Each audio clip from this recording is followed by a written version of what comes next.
Assalamualaikum warahmatullahi wabarakatuh. Kami dari kelompok 9 ingin mempresentasikan makalah kami dengan judul Sistem Organisme pada Manusia dan juga Sistem Kekerabatan.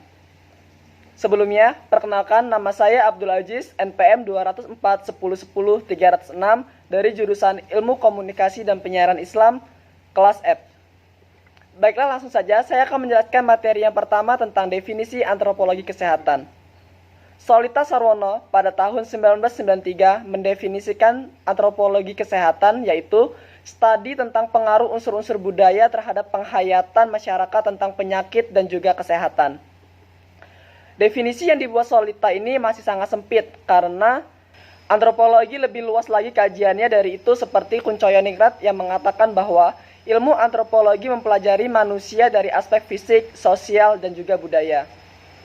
Pengertian antropologi kesehatan yang diajukan Foster Anderson merupakan konsep yang tepat karena termasuk dalam pengertian ilmu antropologi seperti disampaikan Kuncoyoningrat di atas. Menurut Foster Anderson, antropologi kesehatan mengkaji masalah-masalah kesehatan dan penyakit dari kutub-kutub yang berbeda, yaitu kutub biologi dan juga kutub sosial budaya. Dengan demikian, dapat disimpulkan bahwa antropologi kesehatan adalah disiplin yang memberi perhatian pada aspek-aspek biologis dan sosio-budaya dari tingkah laku manusia, terutama tentang cara-cara interaksi antara keduanya di sepanjang sejarah kehidupan manusia yang mempengaruhi kesehatan dan penyakit pada manusia. Baiklah, materi selanjutnya adalah sejarah antropologi kesehatan. Membicarakan sejarah muncul dan berkembangnya antropologi kesehatan, maka saya harus melihat dari awal mula munculnya istilah ini dan penelitian-penelitian yang mengenai hal tersebut. Uraian sejarah muncul dan berkembangan antropologi kesehatan dibuat menurut urutan waktu dan juga cetusannya. Yang pertama, pada tahun 1849, Rudolf Virchow, ahli patologi Jerman terkemuka, yang pada tahun 1849 menuliskan bahwa apabila kedokteran adalah ilmu mengenai manusia yang sehat maupun yang sakit, maka apa pula ilmu yang merumuskan hukum-hukum sebagai dasar struktur sosial untuk menjadikan efektif hal-hal yang intern dalam manusia itu sendiri, sehingga kedokteran dapat melihat struktur sosial yang mempengaruhi kesehatan dan juga penyakit. Maka kedokteran dapat ditetapkan sebagai antropologi. Yang kedua, pada tahun 1953, sejarah pertama tentang timbulnya perhatian antropologi kesehatan terdapat pada tulisan yang ditulis oleh Caudil yang berjudul Applied Anthropology in Medicine. Tulisan ini merupakan tour de force yang cemerlang, tetapi meskipun telah menimbulkan antusiasme, tulisan ini tidaklah menciptakan suatu subdisiplin baru. Yang ketiga, tahun 1963. 10 tahun kemudian, Scott memberi judul Antropologi Kesehatan dan Paul membicarakan ahli antropologi kesehatan dalam suatu artikel mengenai kedokteran dan kesehatan masyarakat. Mungkin itu materi yang dapat saya sampaikan, maka untuk materi selanjutnya akan disampaikan oleh teman saya. Saya Muhammad Unsul Jalis, NPM 204 10 10 338, jurusan Komunikasi Penyiaran Islam kelas F. Di sini saya akan melanjutkan presentasi dari Abdul Aziz. Materi yang saya jelaskan adalah perkembangan antropologi kesehatan dan teori antropologi. Langsung saja yang pertama yaitu perkembangan antropologi kesehatan. Antropologi kesehatan mempelajari sosiokultural dari semua masyarakat yang berhubungan dengan sakit dan sehat sebagai pusat dari budaya. Di antara objek yang menjadi kajian disiplin ini adalah yang pertama yaitu penyakit yang berhubungan dengan kepercayaan, yaitu misfortunes.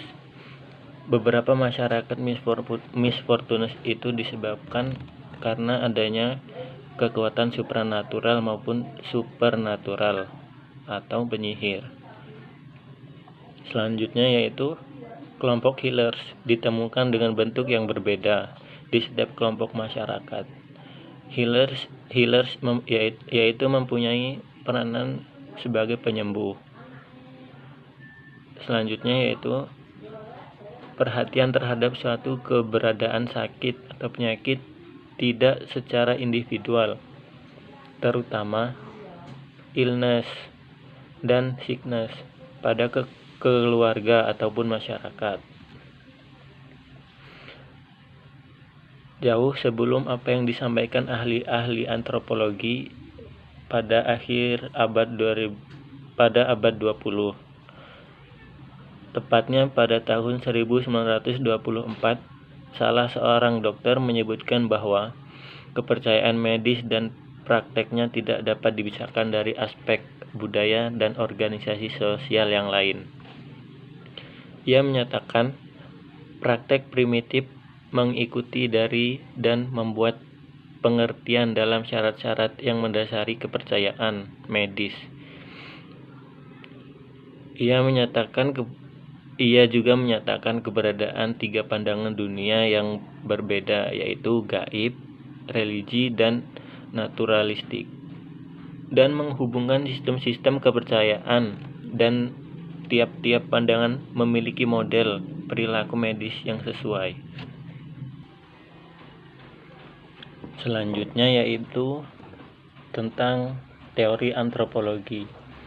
Antropologi merupakan suatu cabang ilmu sosial yang membahas mengenai budaya masyarakat suatu etnis. Antropologi muncul karena adanya ketertarikan dari orang Eropa melihat budaya, ciri-ciri fisik, dan adat istiadat yang berbeda. Nah, untuk sekarang ini antropologi semakin berkembang karena adanya teori-teori yang bermunculan. Teori-teori antropologi tersebut adalah yang pertama yaitu teori evolusi deterministik. Teori ini adalah teori tertua dan dikembangkan oleh 2 tokoh pertama dalam antropologi. Tokohnya adalah Edward Barnett Taylor pada tahun 1832 sampai 1917 dan Lewis Henry Morgan pada tahun 1818 sampai 1889. Teori ini berangkat dari anggapan bahwa ada suatu hukum atau aturan universal yang mengendalikan perkembangan semua kebudayaan manusia. Teori ini muncul karena adanya hukum universal yang mengendalikan perkembangan semua kebudayaan manusia. Berdasarkan teori ini, setiap kebudayaan mengalami fase-fase evolusi. Yang selanjutnya yaitu teori partikularisme. Teori ini muncul setelah berakhirnya teori evolusionisme. Pemikiran baru ini dipelopori oleh Franz Boas pada tahun 1858 sampai 1942 yang menentang teori evolusionisme. Teori ini disebut juga sebagai partikularisme historik. Boas tidak setuju dengan teori evolusi tentang adanya hukum universal yang menguasai kebudayaan.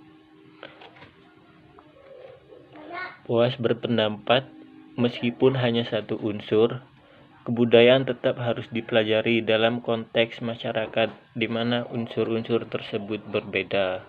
Mungkin cukup sekian dari saya, kurang lebihnya saya mohon maaf. Nama saya Robi Kurniawan, NPM 204110332. Jurusan KPI kelas F. Di sini saya akan melanjutkan pemaparan materi yang telah disampaikan oleh Muhammad Unsul Jalis. Langsung saja, sistem kekerabatan. Sistem kekerabatan merupakan bagian yang sangat penting dalam struktur sosial. Setiap suku di Indonesia memiliki sistem kekerabatan yang berbeda-beda. Mayer Fontes mengemukakan bahwa sistem kekerabatan suatu masyarakat dapat dipergunakan untuk menggambarkan struktur sosial dari masyarakat yang bersangkutan. Kekerabatan adalah unit-unit sosial yang terdiri dari beberapa keluarga yang memiliki hubungan darah atau hubungan perkawinan. Anggota kekerabatan terdiri dari ayah, ibu, anak, paman, bibi, menantu, cucu, kakek, nenek, dan seterusnya. Dalam kajian sosiologi antropologi, ada beberapa macam kelompok kekerabatan dari yang jumlahnya relatif kecil hingga besar. Kelompok kekerabatan adalah kesatuan individu yang dikaitkan oleh sekurang-kurangnya 6 unsur, yaitu yang pertama, sistem norma-norma yang mengatur tingkah laku warga kelompok. Yang kedua, rasa kepribadian kelompok yang disadari semua warganya. Yang ketiga, interaksi yang intensif antara warga kelompok. Yang keempat, sistem dan hak kewajiban yang mengatur interaksi antara warga kelompok. Yang kelima, sistem yang mengatur kegiatan-kegiatan kelompok. Yang keenam, sistem hak dan kewajiban terhadap harta produktif, harta konsumtif, atau harta pustaka tertentu. Dengan demikian, hubungan kekerabatan merupakan unsur pengikat bagi suatu kelompok kekerabatan. Yang selanjutnya, rumah tangga dan keluarga. Dengan menikah, sepasang suami istri membentuk suatu kesatuan yang disebut rumah tangga, yaitu kesatuan yang mengurus ekonomi rumah tangganya. Rumah tangga biasanya terdiri dari satu keluarga inti, yaitu sepasang suami istri dan anak. Tetapi mungkin juga terdiri dari 2 atau 3 keluarga inti. Karakteristik keluarga dapat diidentifikasi dengan hal-hal berikut. Yang pertama, keluarga terdiri atas orang-orang yang bersatu karena ikatan perkawinan, darah, atau adopsi. Yang kedua, para anggota keluarga biasanya hidup bersama-sama dalam satu rumah, dan mereka membentuk satu rumah tangga. Satu rumah tangga terdiri dari kakek, nenek, anak-anak, dan cucu. Kadang, satu rumah tangga terdiri atas suami dan istri tanpa anak, atau dengan 1 atau 2, 3 anak saja. Yang ketiga, keluarga merupakan satu kesatuan yang berinteraksi dan berkomunikasi dan memerankan peran masing-masing. Yang keempat, keluarga ini mempertahankan kebudayaan bersama. Mungkin itu saja materi yang bisa saya sampaikan, kurang lebihnya saya mohon maaf. Baiklah, sekian presentasi dari kelompok kami. Kurang lebihnya kami mohon maaf, dan kepada Allah kami mohon ampun. Kami akhiri. Wassalamualaikum warahmatullahi wabarakatuh.